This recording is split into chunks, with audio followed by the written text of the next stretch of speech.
Welcome to 5 Stripe Weekly. It's 2020 and it is transfer window silly season. Rumors abound. And from the looks of it, Atlanta United are going to need to sign a lot of players because there are a lot of players that are rumored to be heading out the door. We get into all that and more coming up. Welcome to the show, 5 Stripe fam. I'm AJ, this is Tanner McLeod. Before we get into it, become a member of the notification squad by hitting the bell next to the subscribe button or hop over from Facebook and subscribe. This video is sponsored by Burr Sushi. Burr Sushi is a Japanese-inspired fast casual eatery that offers ramen, sushi burritos, and poke bowls. Burr delivers cuisine that's ethical, delicious, and fast. Guests can create their own rice bowls and sushi burritos through an array of fresh vegetables, marinated meats, and quality sauces. Also now serving a collection of traditional Japanese ramen. Welcome to the first episode of the new decade. Let's get right into the news. And the first thing on the docket is that LGP is pretty much almost all but officially going to Cholos or Club Tijuana. And that's multiple reports that are confirming that with Cesar Luis Merlo and also Felipe Cardenas. And his Instagram. And his Instagram, pretty much. Well, I mean, yeah, I think they're vacationing in Cancun, but either way, they're in Mexico. Rather close to Club Tijuana. Right, and so I think either way, it's pretty close to happening. It's just a matter of dotting the T's and crossing the I's or whatever it is. Flip that around. But essentially, they always mix it up too, by the way. Exactly. It's dotting the I's and crossing the T's. But it comes out first before I even think about it. But anyway, I cross my eyes, but yeah, exactly right. That's because he's illiterate. No, he's not. But I mean, I am a Man United fan. No, oh man, he's just beating himself up about it. Anyway, there was the kind of fan TV derby that happened, and my team kind of won. And my team's terrible. Anyway, back to Atlanta United. Yes, back to LGP.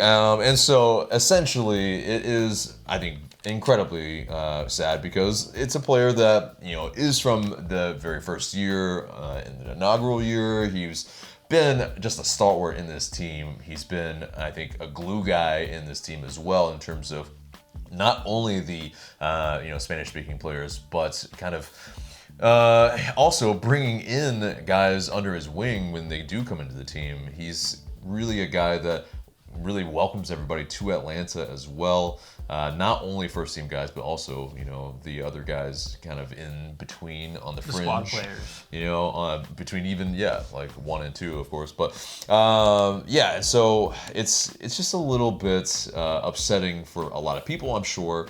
But it is also, yes, there will be someone brought in as a replacement because as of right now, there aren't a ton of options at our kind of back line that is pretty makeshift at the moment as well, with only one out-and-out experienced center back if LGP is confirmed to leave. Absolutely. I mean, right now you're looking at on the roster, Miles Robinson, Franco Escobar, and George Campbell, who hasn't played a single first-team minute in any competition whatsoever.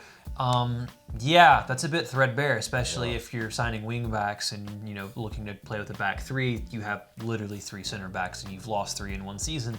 When we did the transfer update, I talked about how I didn't think the LGP move made a lot of sense because it leaves you so bare with such little time to sign a replacement. Now the question is, has this been something that's been in the works? Yes, we knew that LGP and Frank de Boer did not have the best of a relationship. The LGP came out and criticized him in public a couple times in terms of tactics, and there was a bit of a falling out there. Things looked better towards the end of the season. Right. It's always masked over and papered over the cracks with trophies. Absolutely. All in all, I don't think LGP had his best season this season. I don't think he was as good as he was in 2018. He had some moments where he did have some very silly mistakes that cost Atlanta United results and some points and some goals. But that being said, he's still one of the better players in Major League Soccer. He was working with the MLS Players Association with the CBA negotiations. He was very involved with United, like you said, that glue guy, one of the few bilingual players. He was a guy that you could see wearing the armband. But yeah, it's going to be a big loss for Atlanta United. It just comes down now to what the front office can do. They're going to be under pressure to replace someone of his quality and his stature, both on and off the pitch. And now that's something that, I think we talked about it, last year that this was going to really start to be a big change. Now, we didn't think LGP was going to go, but Right. we're going to start seeing more and more of those 17s leave because that's the nature of the game. And now we're starting to see that, and it's going to put a lot of emphasis on the front office. Can you rebuild the squad or take the squad to the next level? And that's going to be the next challenge that they face. Right, and in terms of previous rumors, he was linked with Boca Juniors earlier last year. And in terms of this season and this offseason, it really came out of nowhere that he was kind of lined up to go. He kind of came out, nothing, and then he's going, like overnight almost. Because he almost really a couple days before had just mentioned he loves Atlanta and that he really doesn't see himself going, and then it's kind of a flip of a switch, and it seems like it might be coming more from the front office than a choice of him wanting to go, because it seems like Cholos maybe is the one that are like kind of the aggressors. They're wanting him because he is, only 27. He is an asset. I mean, and if whatever transfer fee we get, it's kind of the MO of what Atlanta United did kind of pen to begin with, saying what Atlanta's ethos is. It is to build kind of unknown players and then sell them. And so, I think in this regard, it is kind of doing that. But is it a wise move with CCL coming up so close? You have, just really such little time. But on the flip side, in 2017, when he was brought in, they were all bedded in really quickly in that respect as well. But you also had a different type of manager at that point in time as well. Yes, and Frank de Boer, may not ever be really confused with a guy that's really buddy with his players, but it is different from what Tata can and has done. It's just I think with having to kind of.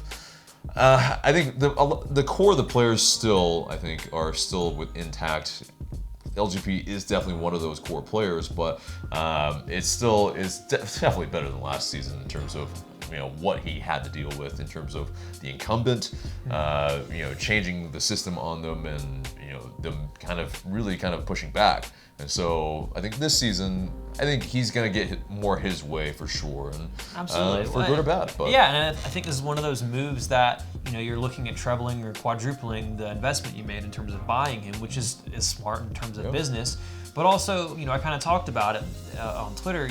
This is the kind of move that if you don't properly replace him, there's going to be questions of both the front office and of Frank de Boer, because clearly Frank de Boer has signed off on this move. You don't sell one of your starting center backs unless the manager's fine with it, so he's been involved in that. So they'll have to answer questions if they can't find someone that comes in or the team struggles there. I think for me, the other weird thing about moving LGP on is the fact that, you've lost half of the spine of this team. But from goalkeeper to striker, you still have Brad Guzan and you still have Joseph Martinez, but you lost your most influential playmaker and midfielder in Darlington Nagbe, and you're losing, Miles Robinson has really come along, but in terms of who was that heartbeat of the defense, it was still LGP. He was the person that got in people's heads. He was the person that other teams hated playing against because they knew he was going to get in on them.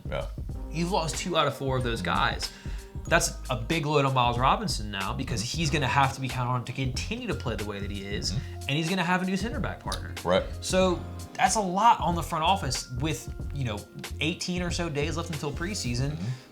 There's at least 2 players that have to be brought into those positions. Right. It makes me wonder if that U.S. Open Cup match where he gets red carded, essentially, it's kind of weighs heavily on Frank de Boer's mind in that sense, where in a very important match they had to pretty much buckle down without LGP. That's maybe it was a thing where they saw that they did it without LGP. Maybe we could do it for an entire season. I don't know, but is that kind of you're losing the ball playing ability of LGP, who was one of the best in Major League Soccer at being able to ping a ball across the field. I mean, Miles Robinson is not the type of center back. It's good to have him paired with one, and in my opinion, it's always that's the dynamic you want. It's very commonplace now to have both of your center backs being able to play on the ball. But in my opinion, going back to a Man United, when you had a Vidic and a Ferdinand, you had one that was good on the ball, and you had one that could absolutely clean anybody out and defend 1v1. And when you put those 2 together, you have everything covered. And as far as Atlanta United goes, to the degree that you can in MLS, they had that last season. So it's like we said, we keep saying it's going to be a big job. We'll see what happens, but it's putting pressure on the front office, and we'll see if they can deliver. It is. And so, also according to The Athletic, he could be going and starting with Cholos on January 10th, and so next week. Yeah, we'll see. We'll see next week on 5 Sharp Weekly, but it should be announced pretty soon here. And we're filming this on a Thursday, on the 2nd. It is the 2nd, right? Yeah, yes, it is the 2nd. Days blend together this time of year. Yeah. It's so weird. Holy crap. But anyway, so there's also, of course, this other rumor. We're kind of going through what we're not able to cover from past weeks because of the holidays, and we all wish you had wonderful holidays. But in terms of one of the rumors that maybe weren't as believable, but it was with PT's agent agreeing terms with Gremio. It is interesting. I mean, I don't think that was really plausible to begin with because I think there are just so many factors that I think are hurdles in making a PT Martinez transfer happen at this moment. Yeah, and I took some heat for it in some of the comments on our Transfer Daily video and on Twitter as well for my opinion on it, that, on the fact that I said it would be a backwards move for PT Martinez. And I guess to kind of fully explain why I feel like that would be a backwards move for PT Martinez, you have to look at his age and the time frame you're looking at. He's already, if he fails in Major League Soccer, I don't see how at his age going to Brazil and doing well is going to get him a move to a big European club, because the pressure that he's going to face in Brazil is going to be a whole lot more than the pressure he faces here in Atlanta. There's a much more of a demand for him to do well and to perform at a high level and a high expectation. He would have to do well in 1 year there to get his move, because he can't play 2-3 seasons in Gremio and then move on. His best chance of getting to Europe right now is to have an incredible season with Atlanta United, play fantastically well in the CONCACAF Champions League, have a double-digit goal and assist season where he looks like an MVP candidate, and that will get him his move. Moving to Gremio and doing okay there, he's still going to have the fact that he didn't do great in MLS, and it looked like he was walking away from MLS to find another challenge. That's not going to get him to his final goal. And so when I say it's a backward step, it's wasting his time almost, because he needs to succeed here. His quickest route to Europe is a great season with Atlanta, boom and go. Yeah, because he almost needs to reset by going to another team, and so it's like, well, then you have the same kind of thing where where he faced that at River Plate, where his first year maybe wasn't the best. He was slated by River Plate fans, and then subsequently did better, and then in the third year he won them their trophies, and so it's just like one of those, I think, where it is just a little bit implausible, but because I mean, think of it, if he goes to Gremio and he struggles, it's done. He's not going to Europe. That dream's over. So I mean, that's a big risk for him to take there, and he's getting paid well. I think he's going to do well this season, but it just, we've said multiple times, it just doesn't make sense, and I don't think Atlanta is going to get the money back because Gremio's not going to pay $15 million for him. Yeah, and they might be willing to spend more money, but I mean, it's just, there's so many implausible things still, and so but we'll move on from that. And so the kind of Atlanta United and Cerro Porteño midfielders, that connection continues to happen. And Matias Villasanti is the player linked from Cerro Porteño.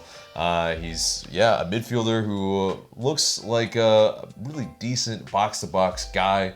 Has a pretty attack-minded kind of mindset where he wants to look forward, and some of the goals on his highlight reel are insane. I mean, some of this was just wow. I mean, left-footed, so you kind of have maybe some shades of Miggy, but I don't think he's got that electric pace. He's a different position completely. Exactly, and he's the type of guy that likes to get stuck in as well. I mean, the tackles that you saw in those reels as well, but we also need to realize these type of reels are also hype reels. And so it's the best of. Let's pick the best bits we can have. But by all accounts, he's both smart positionally and in defense, and a very technically gifted player, which is why, unfortunately, he's also being linked with Rayados and with Monterrey, who just recently won the Apertura, their first league title since 2010, I believe, which is kind of hard to believe, but And they won the Champions League. So. And they won the CONCACAF Champions League and played Liverpool close. But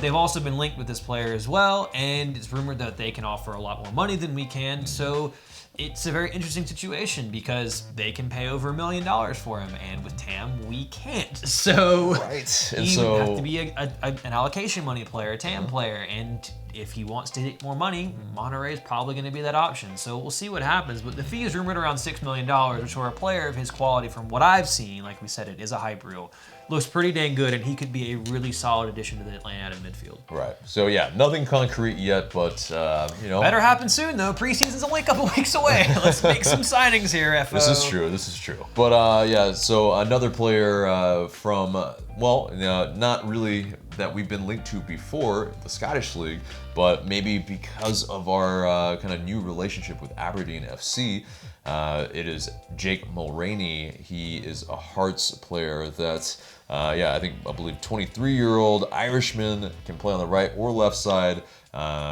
winger type of player, and there's not a whole lot on him in terms of, video, but in terms of his type of play, it's kind of fewer and further between. He's kind of more of a depth player on their squad as well. So, and I just want to put this out there. Hearts are terrible right now. Like, they're probably getting relegated from the Scottish Premiership. Terrible. So, right. And apparently the move was a $200,000 pound move, and that's according to Daily Record. I don't think it's really the player that we should be going for.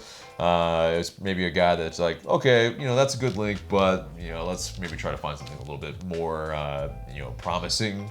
23-year-old who hasn't really played a whole ton, and they're kind of relegation fodder maybe at this moment. Yeah, I think we can maybe find a little bit higher profile than that, but it could happen still, but it could just be a rumor. So, that does it for the transfer rumors, and that gets us to some of the fixture dates that were announced against FC Montagua for the Champions League, and they've been announced as Tuesday, February 18th, 2020. And we don't need to say 2020, but it's just a reminder that yes, we're in the new decade. It's absolutely crazy. But and also February 25th, and that's of course Fifth Third Bank Stadium. And so with that, Tuesdays. Yeah, a little bit. You want to hear something weird? I Sure. was in the math to make you feel old. This is the fifth decade you've been in. Okay, all right. We don't need to. I'm just saying, 80s, Oh my 90s, God. 2000s, 2010s, Wow. and now the 2020s. Wow. All right. Five Okay. decades. That's pretty good. I mean, you were at the Wow. end of one, but it still Okay. counts. All right, dude. But I'm in four. It's not that much of a difference. yeah. Just saying. When you say parts of, it makes it sound a lot older, A lot worse. right? When you think about it, though, you've been part of 5 different decades. I've been part of 4, but that's twice our age. But still, it's still kind of crazy. Right. Maybe for me, not for you. Yeah. All right. Okay. This guy today. But anyway. I'm losing with everything else as far as soccer goes. Dang. I got to throw in some jabs how somewhere. to be ageist. But but anyway, I think them playing on a Tuesday, I think it's a lot better than maybe what the alternative was, which was a Wednesday, because I think it gives us an extra day in that sense. I like a Tuesday versus kind of the Wednesday because you can play on a Friday or a Saturday. Neither of us are used to watching our teams play on No, we're Tuesdays or not. Wednesdays anymore. No, we're not. Hashtag Spurs days, hashtag Europa League. But and that also won't conflict with our watching schedule. So Yeah, exactly. but so it's all good things, I think. But anyway, so LA United have also announced their at least six home fixtures that have the upper bowl open for the season. That's Cincinnati, Philadelphia, Seattle, NYCFC, LAFC, and Columbus. Interesting on the Columbus part. Is that the last day of the season? No, I believe it's DC United. That's our last home game of the season. Yeah, so sure, I guess. Kinda get it, but it's still Columbus. Okay, fine. But all the other ones make plenty of sense because they're either openers or they're against big squads, and so yeah, okay. But are there other ones that you guys have wanted that should be an upper bowl game? Let us know in the comments. But I think those are at least it for now because absolutely, it is a thing where they're trying to gauge the interest first. It's still, still really only the 4th year, and so you really have to still not open it for every single match. I think that's the thing is that some people are like, well, you could get 55, 60,000 a game, yeah, but then there'd be 15,000 empty seats in the upper bowl, and they'd rather it be full and look full and be loud that way as opposed to having 15,000 empty seats, and I totally get that. Now, if there was the demand, and also if you haven't watched a game from the 300s, it's a long way up, so like. And it's the biggest bowl, like biggest part of the stadium in terms of seats. So would you want? Is there enough demand to have that full all the time? I'm not sure if we're there yet, so I still kind of like how it is. With the big cup games, obviously, will be a full stadium, and then you have these 6 right here, so I'm fine with it as it is still. I still like the view of the 300s, actually. It's really? like, yeah, it's a long way up. Yeah, it's a long way up, but you can really get a really large picture of the game as well, versus, if you're at midfield, you kind of get a shrouded kind of view, especially if you're close to the sideline. To be fair, you can't really see shit from the supporter section either, so. Yeah, there are a lot of things shrouding it as well, so sometimes you just have to look up at the Halo board, but that's what it is. Yeah, it could be worse. I think there's still really decent sidelines at defense, but yeah, and so there's this this very interesting graphic that was put out, and we'll show it on screen, but it basically talked about the short rest that a lot of teams are facing this season. And guess who gets boned the worst on that once again? Of course, it's these guys. And so in terms of the number of games on 3 days rest, we are leading with 6. On the number of games on 3 or 4 days rest, we have a whopping 12. Another person, Inter Miami have 11, and man, they're gonna be under it as well. Now. Yeah, exactly. And Seattle Sounders also have 12 as well. But in terms of both being kind of the worst, we've got the worst. And so super fun. It'd be great if we had squad away. Yeah. So we don't know about all that yet, but we definitely, I think what it noted in that kind of tweet as well was that teams that share stadiums seem to have to do worse off here, and of course. And that's also not including a potential U.S. Open Cup run or CONCACAF Champions League. Exactly. This only factors in the MLS schedule. Yes. Yeah. So super fun on that regard. Hooray! But the scheduling gods of MLS have boned us again. Yeah. But anyway, that was a Thursday night game in Miami. Really? Yeah, a Thursday in Miami. Still what the bizarre. Hell? Exactly. Like this is pretty marquee. I feel like. Yeah, absolutely. But like Thursday, really? Yeah, it's like putting your headliner first in a show. Concert. Why would you do that? Exactly. And it's like, but then everyone has to stay around and watch the opening acts come afterwards. Exactly. Like, no. Very bizarre. What? Anyway, so okay, next piece of news is that Jose Martinez, he could return to the Venezuela setup because the manager that he hates so much, Rafael Dudamel, he has departed the national team, and so in terms of that, Joseph could return. I mean, it obviously doesn't mean well for people that don't like international, windows and all that, but. But in terms of that, there's a guy that you might have heard of, that might be lined up for the job for Venezuela, and that is Diego Maradona. And wow, I mean, yeah, fantastic player. I mean, maybe the best ever, depending on who you ask, but for a manager role right now, I don't think he's really a guy that you should be bringing into your setup. I mean, Joseph might learn some bad habits maybe from Diego Maradona. He also might learn some really good things from Maradona, but right now he's known for being a pretty big druggie, I feel like, as well. So you've seen the gifts of him from the World Cup? Yeah.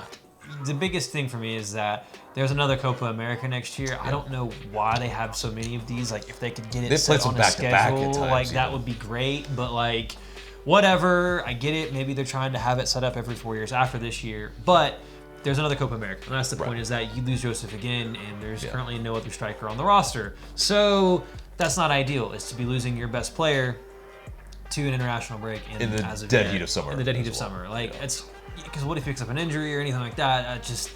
He will be gone for a while, and especially if they advance. And and the thing is, you want him to do well and to succeed with his national team, because you know how much pride it brings him. You know how, if you pay attention to him, he wears Venezuela on his heart. Like, that is, he loves to represent his country. He just had a really bad relationship with the past manager. Really bad falling out, you want him to be successful, but selfishly, like with every Atlanta player after the Miles Robinson injury, I don't want them going on an international break. Yeah, and speaking of all that, the players that could have gone to kind of January camp, they were left out.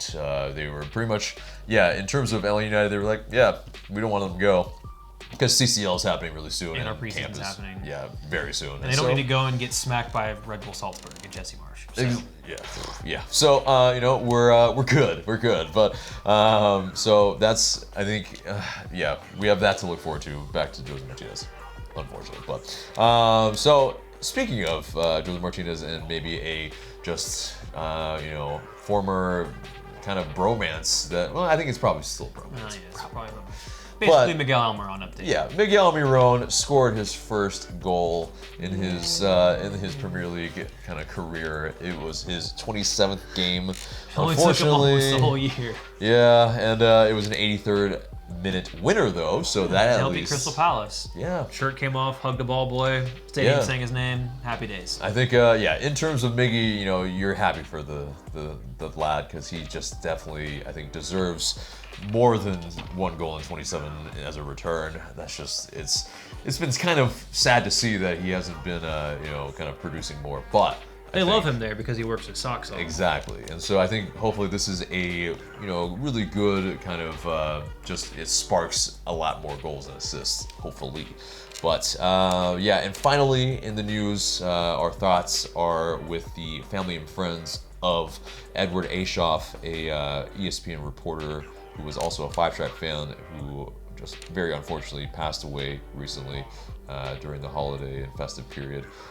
So I can't imagine that was at any stretch of the imagination anything good for his family and friends. So our thoughts and prayers are with him, and you hate to see anybody that's a Five Track fan, just have to do that. It's just terrible. But so anyway, on from that somber note, it gets us to the buy or sell segment. And simply, we put up an Atlanta United topic, or in this sense, maybe some MLS-centric topic because it's the off season. So we want to mix it up a little bit and kind of talk about some of the things that are happening in the league or kind of league adjacent. So first topic is Diego Alonso, the new Inter Miami head coach. Yeah, hired a coach. Wow. Yay. Yeah, who has won 2 CONCACAF Champions Leagues and a Liga MX title as a manager. He, basically the buy or sell question is, will Diego Alonso, will he win less games than Frank de Boer in 2020? Buy or sell? So it's very interesting because both rosters, despite this being their first season and our fourth, are in a bit of a state of flux. But that being said, just imagine that they're both full. I will buy that he wins less games than Frank de Boer this season. I think it is their inaugural season. They still have a lot going on there. It'll take some time for them to get the run of MLS. I think they do have some very talented players, but at the same time, it is going to be a new year, and I think Atlanta United are still very talented. And if they can get the signings in that they would like to get and strengthen the roster, this team is one of the best in the league and will continue to do well. And I think just being their first season, I think Atlanta United will win more games than Inter Miami. Yeah, I mean, they've gotten a hell of a coach. I also buy that, Frank de Boer will win more games. But it's just, it is that first season. You kind of have a betting in period. And especially just, I think, one, with how they're playing in terms of what, Diego Alonso wants to do, and that play style, which is a little bit more pragmatic and maybe a little bit more like counter-attacking style. So I don't know. I mean, I feel like in terms of how many games that they'll actually win, it might be more that they'll draw in the MLS. I think depending on how their roster, I've said I think twice in the last 2 minutes. That's weird. Yeah. Anyway, I believe that they're going to be a team like Atlanta United and LAFC that you'll see their really good stuff come out their second season when they've got their other players. And by all accounts, they're going for some big name superstars from Europe as well that might not come around until that second season. So for Inter Miami, I think first year will be their betting in. They'll learn, they'll do well. I could see them making the playoffs maybe, getting one of those in that 7th spot.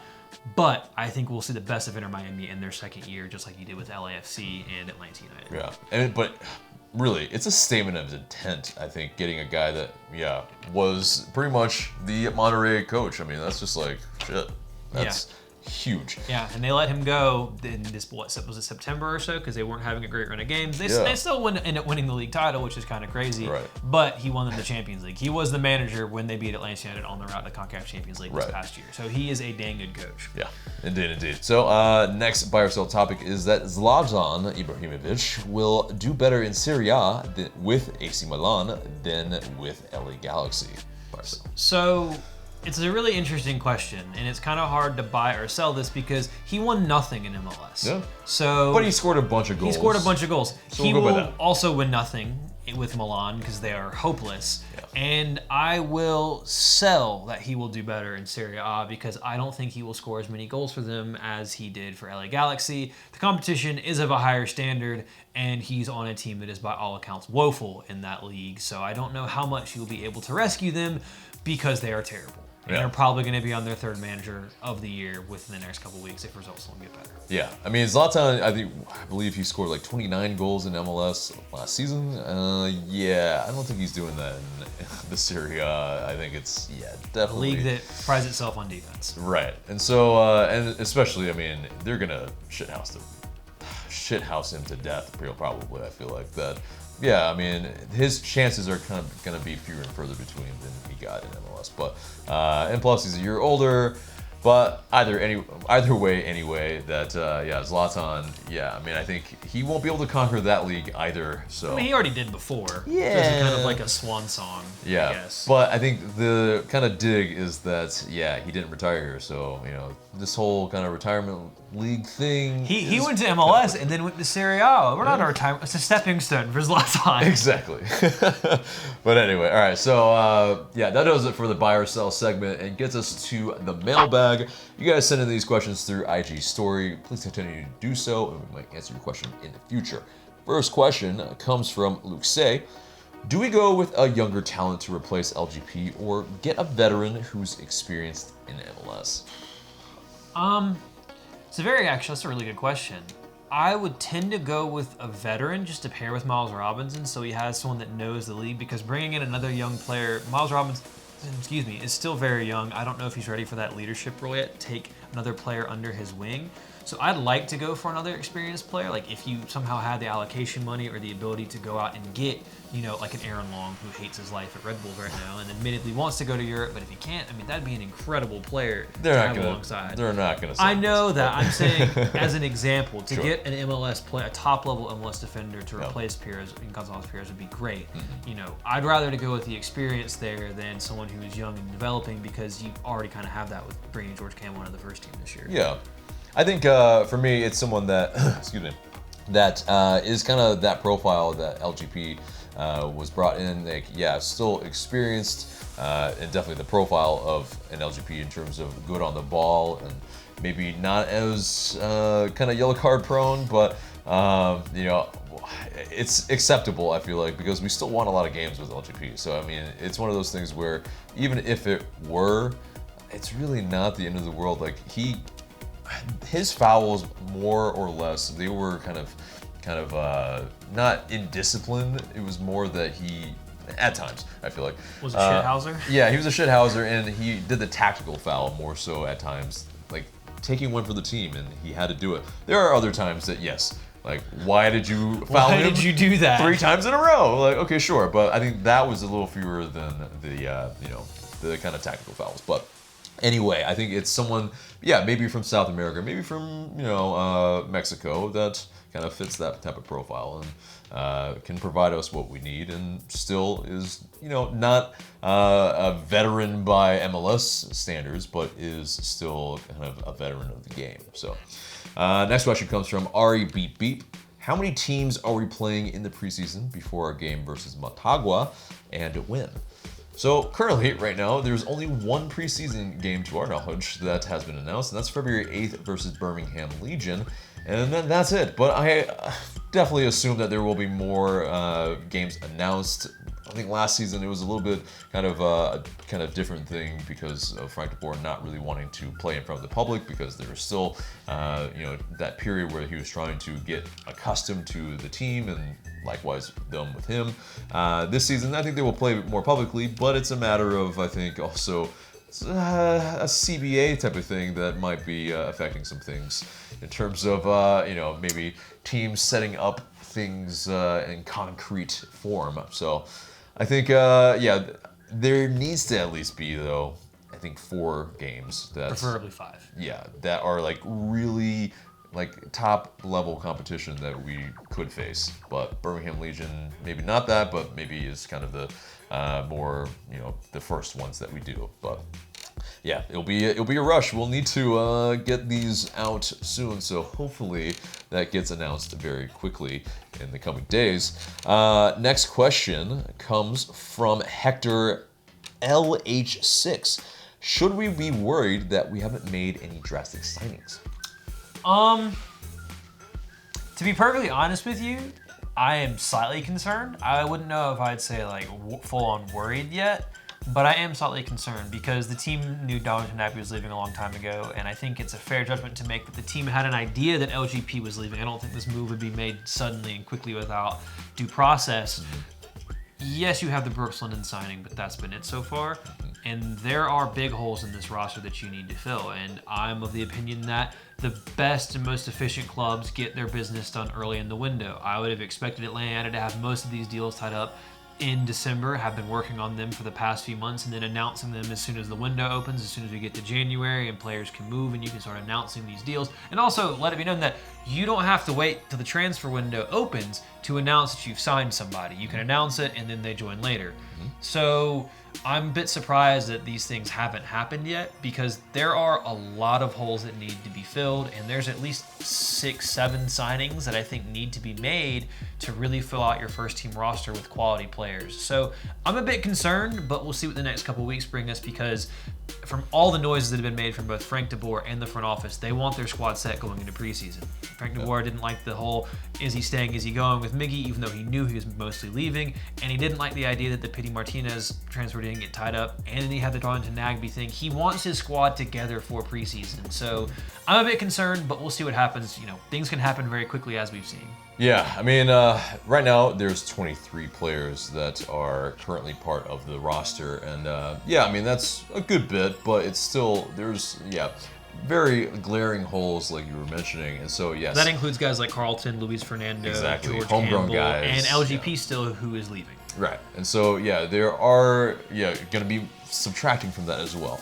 It really is we're gonna get under the gun soon, but yes, I think it's still that CBA needs to be signed January 31st. If it does not, and there is a work stoppage, ooh, this is gonna get a little ugly for MLS. And I think that's a really good point because that's not something that is necessarily on the club for Atlanta United, and this goes all the way back really to the whole Julian Gressel situation where both sides are right. Julian Gressel deserves more money, and the club has allocation money, but they don't know how much they can pay him. Right. And if you're Julian Gressel, do you want a contract now when you potentially could get more money with how the CBA goes? Yeah. So clubs that are at a standstill, Atlanta United doesn't know, are there going to be more DPs? Is there going to be more allocation money? Can we afford to sign better players who are more expensive? What can we do? What can we spend? Those things are unknown, and that's not the team's fault. That's MLS not having its shit together fault.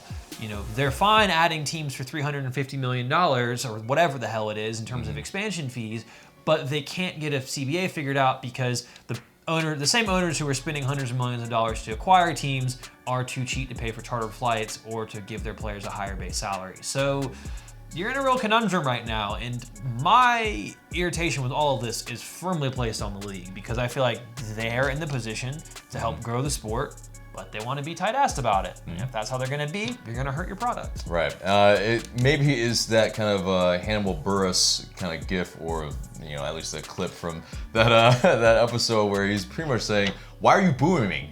Like, I'm right." So it's pretty much both sides, Atlanta United and Julian Gressel. There is a degree of they're kind of right though, and it's just it's a kind of awkward situation that we're all being put in, and we're having to choose sides. And so, and it's one of those weird things because you don't have this anywhere else really. Like, you have player associations, but they're not out here signing CBAs. There's not a CBA in the Premier League. Like, it's just like, because the clubs are run independently. They're not run as a single entity. So it's just one of those weird quirks about American sports that you saw with the NFL or the NBA, where they had lockouts because they had no CBA. It's crazy to think, but here we are. Yeah. But anyway, next question comes from Keaton Thomas 61. Which home matches are you most looking forward to this season? LAFC, I think for sure. Yeah, but for me, it's Miami. I really want to see Miami. I think they're a new team. They're going to be interesting, and I think that we talked about it in our last 5 Straight Weekly. They are going to be a rival for Atlanta. I think they're one of those big clubs that, and we talked about Charlotte potentially maybe one if they put their money where their mouth is and want to be a big team too. But from the noises coming out of Miami, it's a glam city. Being faced by one of the most glam people in the world in David Beckham. Yeah. So they're going to want to be a really good team, and this will be the first time that the two teams face off each other, and I'm really excited to see what happens and hopefully get the best of another team from Florida. Yeah, I love both of those answers. Kind of going back to a little bit though, that Columbus was kind of the one of the upper bowl games. Yeah, I think Columbus actually are looking a lot better, and then with Nagby, that will be really interesting. Especially, he'll get a hell of a reception. He'll get a hell of a reception. That'll be kind of fun. And then there will be kind of like, it's close to the last day. It's a penultimate day of the season in terms of matches, and so yeah, that will be kind of a tough game. So that might be bigger than I previously thought. I think the one, maybe the kind of kind of obscure one that I'm looking forward to is against Montreal Impact, because Thierry Henry is there. If he's still the manager. Apparently he's being linked with the Barcelona job. And did anyone see what happened at Monaco? Yeah, but that wasn't okay. Partially wasn't his fault. The other part where he managed poorly, okay, that's his fault. But yeah, really badly. He made his player push in a chair at a press conference and embarrass him, and by all accounts, got frustrated with all of these European top-level players because they couldn't kick a ball as well as he could. How's that going to go down in MLS, if we're being honest? More or less Barcelona. You think he's going to look at and be like, hey, Leo, I know we played together, but you're doing it wrong. Messi's going to be like, I know you're Thierry Henry, but I'm better than you. How is that going to go? Yeah, and so, it will be really interesting, but still, he's one of my idols, and I think it'll be incredible to see him at the Benz. I mean, I should see him do well. I mean, he has personality, so it'll be a definitely interesting thing. I think the jury's still out on how he is as a coach yet, so we'll wait. You probably have made up your mind, but I mean, for me, he was a shambles. I'll give him more benefit of the doubt because for obvious reasons. Understandable. But anyway, so next question. Though, you would have seen Vieira and hopefully Henry both managing MLS. That's kind of for a gooner. That's got to be kind of cool. I know it ain't bad. It ain't bad. But maybe it'll be Freddie Ljungberg next, or Youngberg rather. But anyway, so Ella Bell 006 asks, what do you think will happen with Justin Mira? Do you think Atlanta will re-sign him?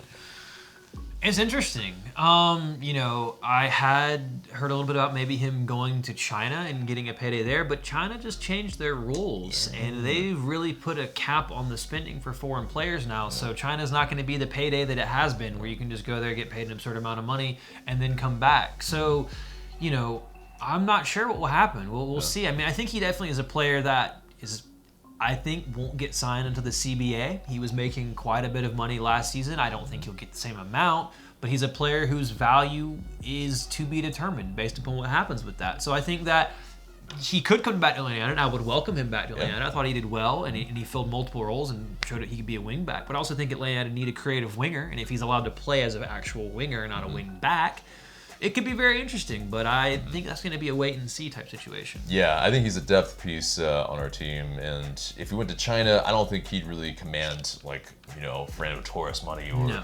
Oscar money. But, I think it's definitely a thing where, it's so contingent on the CBA of one, but on the team, I think it's also a fit thing, and so he would be our believe, like 4th or 5th wing back in a sense. If we play with wing backs. Yeah, and if we play with wing backs. So there it's like, okay, if he plays as the out-and-out winger, I mean, it's just on those wages that he had currently, it wouldn't be, he would have to take a pay cut. So yeah, like you said, it's a system. What system is Atlanta going with? Because depending on that will determine whether they sign a player for a position that they don't use and a money fit. So we'll see what happens. I mean, again, player would be nice to have, but if he doesn't fit, he doesn't fit. And you don't sign players that don't fit. Right. Yeah, I mean, but also though, by all accounts, a great locker room guy as well. So it's I would welcome it back. Can confirm he is very funny. Yeah. So next question comes from GA Living XS. Do you see PT having a breakout season?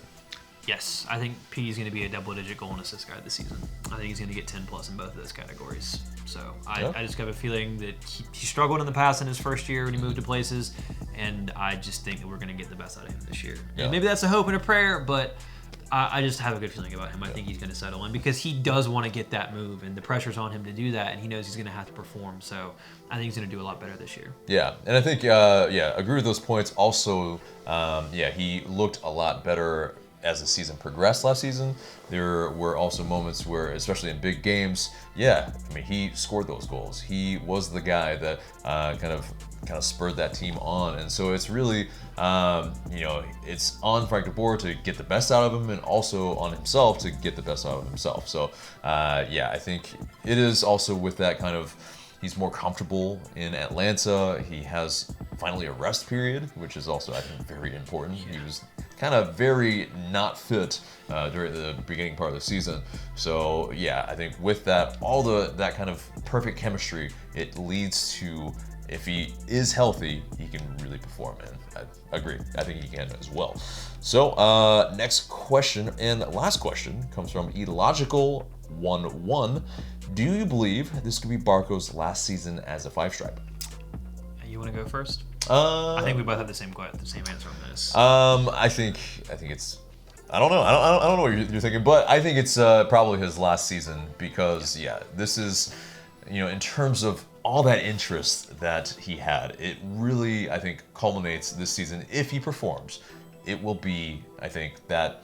I think at the very least, it will be kind of summer or the next transfer window in next winter. So it's one of these two. I really highly doubt it's going to be summer because why would we do that to ourselves? Unless we're getting a boatload of... If someone offers us $30-35 million for him, he's gone. I hate to break it to you, but for that money, he's gone. Right, and if we win Champions League and if we, all that, and that's why he's getting attention, then okay, he deserves it.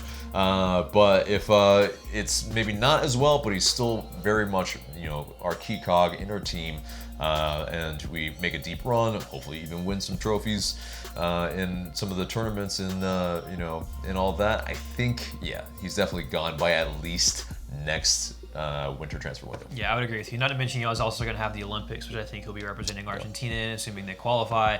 That'll be another stage for him to succeed, to show what he has. And I agree with you. I mean, unless Atlanta get a really big money offer in the summer, which if you do, you say yes to that. There's no arguing about it. You have to understand where Atlanta United is in the food chain. If you're getting 30 million plus, which is what Atlanta United I think want from him, because it's a big statement as far as of some receipt for a player. You lose that clause in terms of Independiente is falling off, so you could also be getting more money based upon how the CBA goes.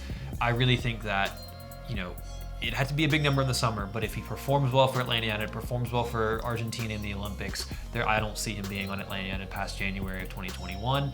And that's the model. That's what you promised him. That's what you wanted. That's what he wanted. And, we'll see what he does in Europe. But my gut feeling is the same as you. I think this is the last season of Ezequiel Barkos. Yeah, and hopefully it's a good one. Hopefully it's a great one. Hopefully it's a great one. Maybe you can also be a double-double guy, because if you have a 10 plus 10 assists from him and PT Martinez, Joseph's probably scoring a lot of goals. And Atlanta United is going to be in a pretty dang good place if you got all three DPs firing, which they didn't last year. So yeah. Very true. But anyway, that does it for the mailbag and pretty much the entire show except for the question of the day. What do we got? And guys, it is the new year. It is a new decade. And our question to you is, what would you want Atlanta United's New Year's resolution to be? Get down in the comments below and let us know what you guys have to say.